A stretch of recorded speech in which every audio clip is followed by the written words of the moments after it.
bonsoir. Ou tout simplement salut. Salut. C'est la dernière émission de Culture en congé. C'est juste tellement triste. Je veux pas rentrer.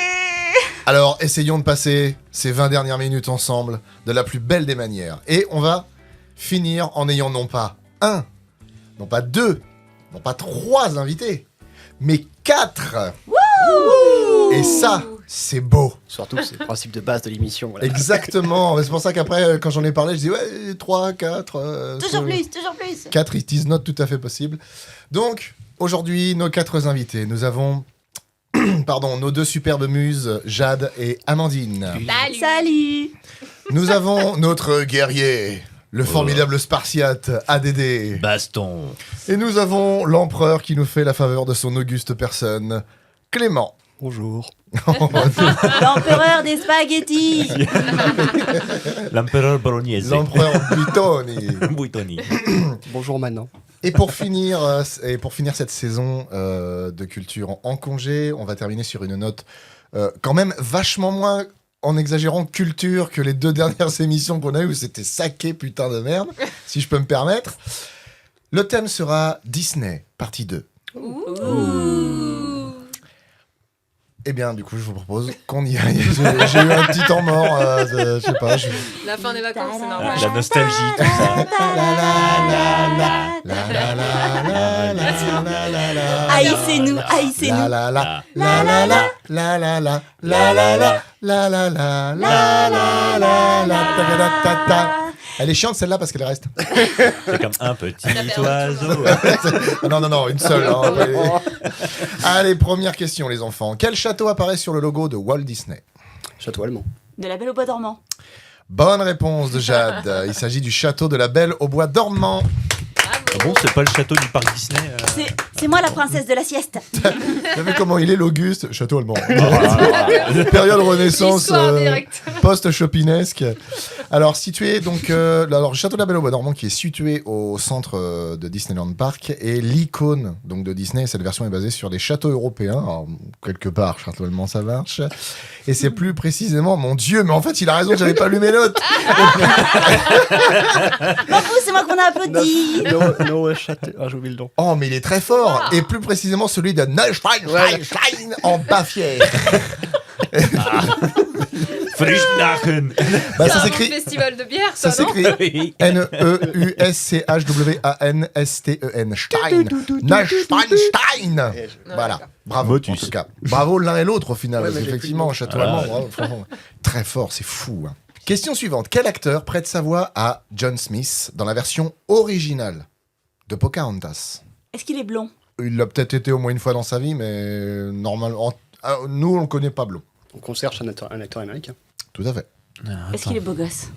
Alors, aujourd'hui, évidemment, les affres du temps ont fait que, même si pour son âge, il reste encore, ça va, mais il a eu une période où il était bien galbé, bien costaud et tout. Est-ce qu'il a fait des westerns ? Genre Clint Eastwood ? Non,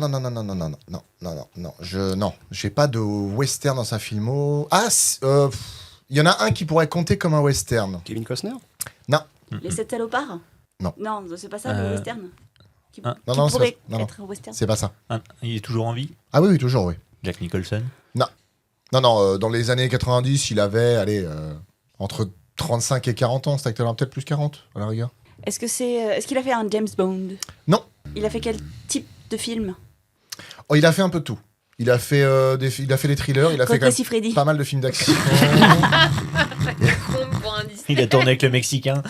Cela dit, c'est vrai que Rocco Siffredi a fait beaucoup de T'imagines longs que métrages. T'imagines John Smith avec l'accent italien ? Horrible. Salut, c'est Rocco. Pocahontas, je vais te montrer ma vie. Oui, non, des films d'action, comédie action surtout. Après, il a fait quand même des films beaucoup plus sérieux. Et il y a quelques années, on va dire une dizaine d'années, il a eu pas mal de petits soucis juridiques qui ont un peu freiné sa carrière. Oh, Ah, Johnny Depp ? Non, c'est pas l'acteur qui joue dans La Momie. Qui est Brendan Fraser ? Ouais. Non, il a pas eu de soucis juridiques, lui. Non, mais Non, il je a- suis il a- cherche le celui pauvre. de House of Cards. Non, c'est pas Kevin Spacey, non, non, c'est pas lui. C'est pas lui. Surtout que Kevin Spacey, ça n'a pas freiné sa carrière, ça l'a arrêté net. Là. Oui, Il a ouais. disparu des radars. Là. C'est un gros coup de frein, on appelle ça. Ah oui, oui. Il a acheté une encre et ça a arrêté direct. Notamment, dans sa filmographie, on peut compter une quadrilogie de film action, plutôt léger, action rigolo. La momie. Non, quadrilogie. Oui, c'est vrai que la momie 4 n'existe pas. On Ah est non. d'accord. Hein. Indiana Jones. Non. Bah non, il y en a eu plus. Maintenant, oui, c'est vrai que ça fait 5. Ouais. Mais bon, pareil. Il y en a un autour de cette table qui est impardonnable, même si bon, les indications n'aident pas, mais Pareil, ça compte pas. Quadrilogie. Alien, il y en a combien? il y en Les a, quatre. il y en a plein. Terminator, il y en a Des combien? films avec des Si monstres. tu comptes pas les Non. convenances. La quadrilogie en question, non, pas de film de monstre. Après, lui, film de monstre, non, je crois pas qu'il soit pas dans un film. Schwarzenegger. Puis là, on aurait entendu l'accent. Il a John Smith qui vient d'Autriche. Ouais, C'est un Allô, acteur Pocahontas. américain, pas anglais. Hein. Comment? C'est un acteur américain, pas anglais. Alors, c'est vrai qu'en plus, t'as dit tout à l'heure américain. c'est J'ai dit américain. Alors, on va dire De américain par la force des choses, mais initialement, il est australien. Ah Heath Ledger. Non, Bah Mad non, Max. pas dans ces Oui, années-là, n'importe C'est Mel Gibson. Ah oui, enfin, Mel Gibson. voilà. Mel Gibson. Et oui, Mamadou Gibson. Gibson. On verra ton nom partout sur les murs. Mamadou Gibson. Mamadou Gibson. Ça rame un peu, mais bonne réponse de Clément. Oui, enfin, j'ai oublié ça. La vache. Donc, effectivement, c'est Mel qui fait la voix de John Smith. Ah oui, des soucis juridiques. Ah oui, bah oui, forcément. Ah oui. bah ouais. L'alcool et l'antisémitisme, parfois ça fait un peu tâche. Ah, puis quand on met une tarte dans sa gueule à la gonzesse, des fois, ça gêne un peu. Ouais. Quand on bat sa femme, c'est un petit peu contraignant. Surtout quand par ça moment. se sait. C'est un peu contraignant pour une carrière, et même pour l'homme en question.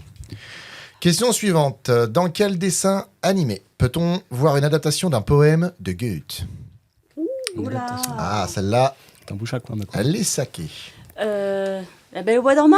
Non, La Blanche-Neige. non, L'adaptation, c'est quoi? C'est une chanson? C'est C'est un conte? non, c'est adapté à l'image, en fait. C'est adapté Ah, en donc animé. on voit quoi. le poème en image? Oui. Ah, c'est l'histoire. du Oui, oui, poème. l'histoire, Ah, oui, pardon. oui. Ils Ok, n'ont pas je écrit l'avais sur un compris. dessin animé Est-ce le que poème. c'est que- C'est un long métrage, c'est un chef-d'œuvre de Walt Disney. Ah oui, oui, oui, oui. Vieux. Vieux dessin animé. Ouais, ouais. Hmm. Ça raconte l'histoire d'un frère et une sœur. Tu t'es approché quand t'avais plus rien à dire. Déception. J'ai pas vu la différence.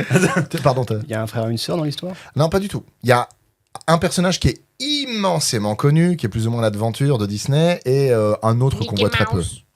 C'est avec Mickey. Mickey et Le compagnie. journal de Mickey. Non.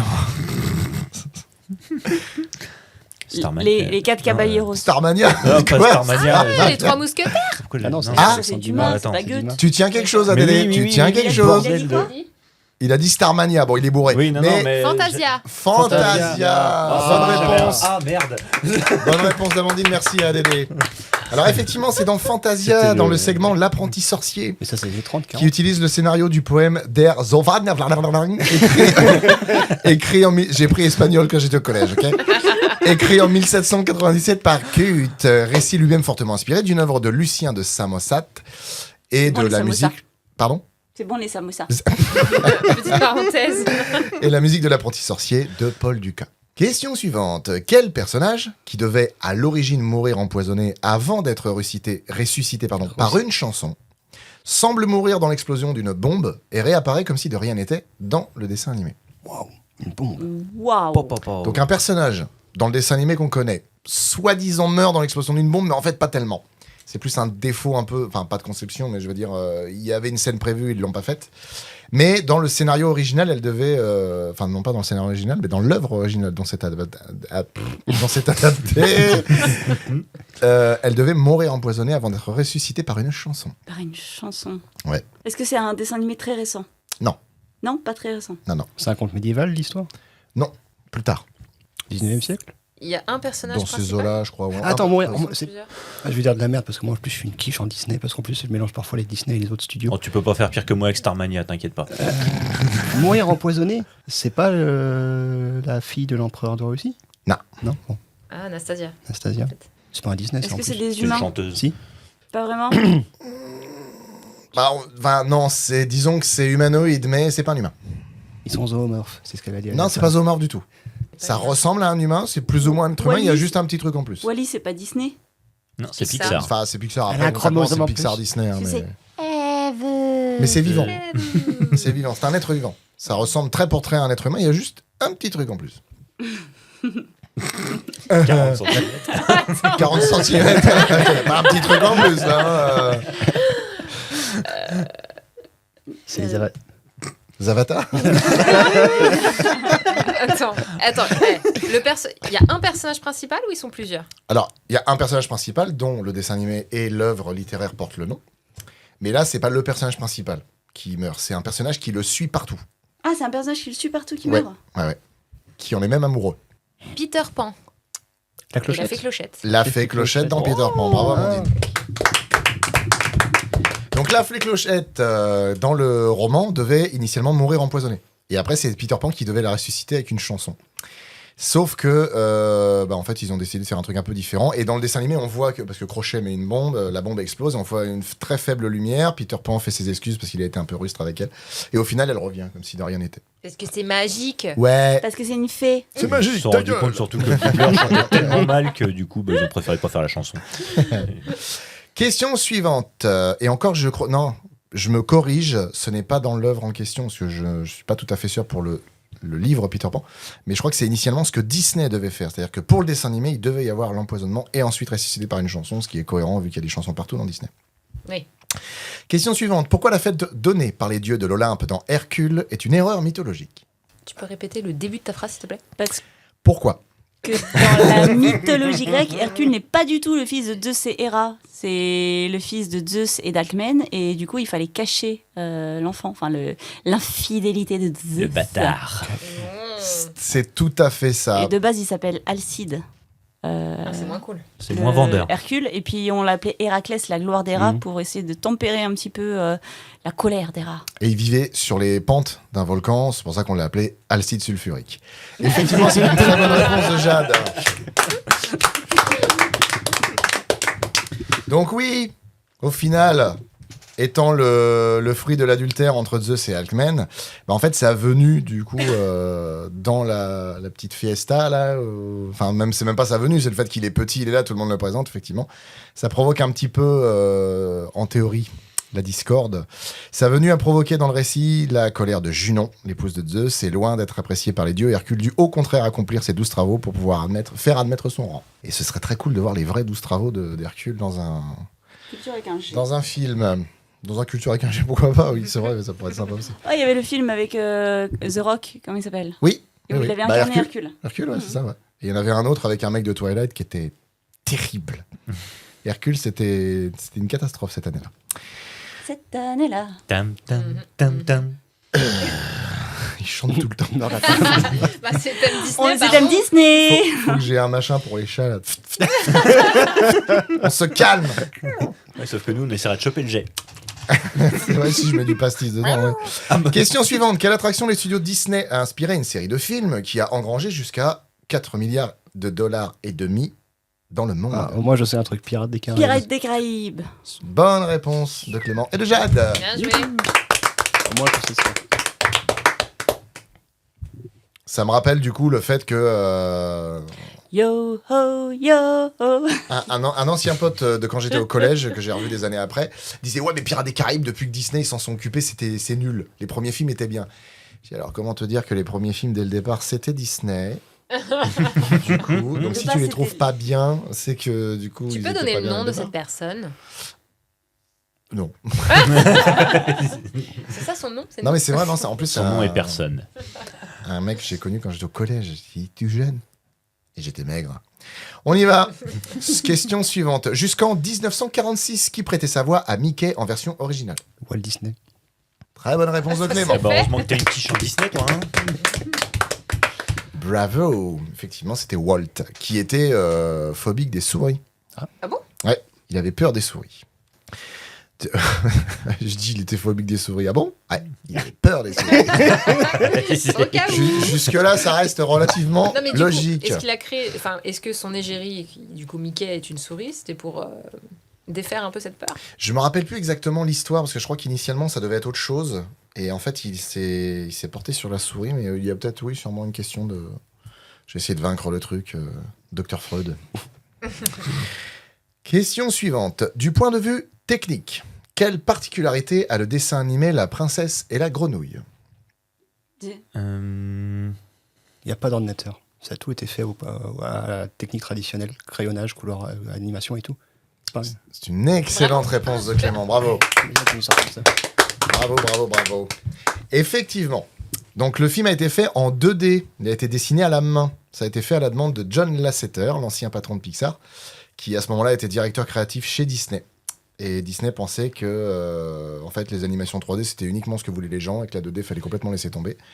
Ce à quoi Lasseter leur a dit, les gars, la 2D, c'est vos racines. Ce serait vraiment dommage de les abandonner comme ça. Donc au final, il a dit, on le fait. Par contre, il faut un bon scénar. Et de la bonne musique. Et de la bonne musique. Donc effectivement, c'est plus ou moins le dernier dessin animé qui a été fait comme ça. Parce que je crois que depuis, il n'y en a pas eu d'autres. Bah, c'est con parce qu'au Japon, ils continuent à faire. Enfin, Miyazaki continue à faire Oui, ça. oui, largement. Ouais. Et Miyazaki, c'est même de la très très bonne qualité. Eh bien, écoutez, messieurs, dames, mon questionnaire est terminé. Il nous reste un peu de temps. Alors, du coup, je vous propose un truc. C'est qu'on finisse sur une chanson Disney. Je savais bien que ce serait bon. Non, mais je voudrais juste que vous me disiez ce que vous avez pensé de cette saison des cultures en congé. Et ben moi, je trouve que c'était top de pas avoir de citations, mais du coup, en cherchant des questions, j'avais des citations à poser en question. Et voilà. Donc, promis, je vais essayer de refaire des citations pour la rentrée. Mandine. Bah écoute, moi c'est toujours un honneur et un grand plaisir de venir. C'est un plaisir de te recevoir. Mais c'était assez cool d'avoir des thèmes. Du coup, ça nous aide, peut-être ça nous aiguille sur certaines choses puisqu'on se dit il y a un thème, tu vois, pour les questions et réponses. D'ailleurs, je tiens à dire, moi je t'ai coupé sur la fin, je tiens à dire que l'idée des thèmes est venue de Jade. C'est Jade qui a dit, tiens, Merci, et si pour l'été, Jade. on faisait un truc avec du café et de dire voilà. Très belle imitation. À la base, je voulais faire couleur et paillettes. Hein. Mais j'avoue que j'ai un peu séché sur les paillettes parce que j'adore m'en mettre partout. Mais pour faire des questions dessus, voilà quoi. Non, mais pour le coup, c'est une excellente idée de Jade. Adé, toi qui d'ailleurs a posé tes premières questions. Et oui, du coup, c'était un gros kiff de faire cette première. Et puis, du coup, cette saison, c'était vraiment très très sympa. Donc, vivement l'été prochain pour un nouveau culture en congé. Et oui, les vacances sont pas terminées, que je souhaite déjà les suivantes. C'est toujours comme ça. En tout cas, c'était vraiment chouette et belle équipe. On s'éclate bien, belle alchimie. C'est top. C'est beau. Eh ben, on n'a plus le temps, donc du coup, on va... non, Clément, tiens, oui, au final, qu'est-ce que t'en penses? Parce que c'est vrai, comme Jade, les citations, ça te botte pas trop sur culture avec un G. Mais au final, là, comme ça, les idées à thème et tout, ça te... Les idées à thème, c'est à la fois tout.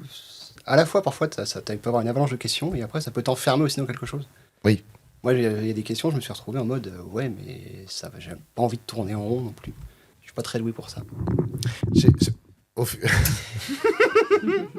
Au final, moi, c'est sur des questionnaires pour l'année prochaine que j'ai déjà fait, parce que j'en ai d'avance. Mais c'est vrai que suivant les sujets que tu choisis, t'en as des fois où très rapidement ça tourne en rond. C'est plus ou moins au bout d'un moment, tu prends juste la phrase, tu mets les mots dans l'autre sens et t'as une autre question en fait, parce que c'est un peu dur des fois de trouver les sujets. Quoi. J'aimerais bien qu'on fasse un thème Halloween et qu'on fasse un thème Noël. Ou alors un congé Noël. Des congés de vacances. Ça me rappelle ce que demande ADR sur les monstres de film, avec les monstres d'hiver, les monstres d'automne et tout. Tu vas nous l'énerver. Un jour, je vais frapper des gens. Mais à l'arrière, si une émission spéciale pour quand il y a Noël, quand il y a Halloween, pourquoi pas à l'arrière? Pourquoi pas? Tout est faisable. Là, il y a vachement moins de trucs à faire que pour une vidéo genre monstre de film ou quoi, donc ça peut être largement faisable. La question de savoir aussi, c'est est-ce que 2 émissions par semaine, ça va plus stimuler les gens Moi, je trouve ça bien. 2 émissions par semaine? Ah ouais, je kiffe. En tout cas, les gens adhèrent bien. Hein. Les gens adhèrent bien. Bon, en tout cas, j'ai envie juste de rajouter un petit truc. Vous aussi qui nous écoutez, n'hésitez pas à nous dire ce que vous avez pensé de cette saison de la culture en congé dans les commentaires. C'est ça. N'hésitez pas à phagocyter l'algorithme. C'est important pour nous aussi. Exactement. Et puis, on se retrouve à partir de la semaine prochaine dans les cultures avec un G. C'est qui le présentateur? Je sais plus. C'est toi ou moi, je sais plus. Et tous ceux qui le veulent. Bonne rentrée à tous. Bonne rentrée, salut à tous. Courage les petits.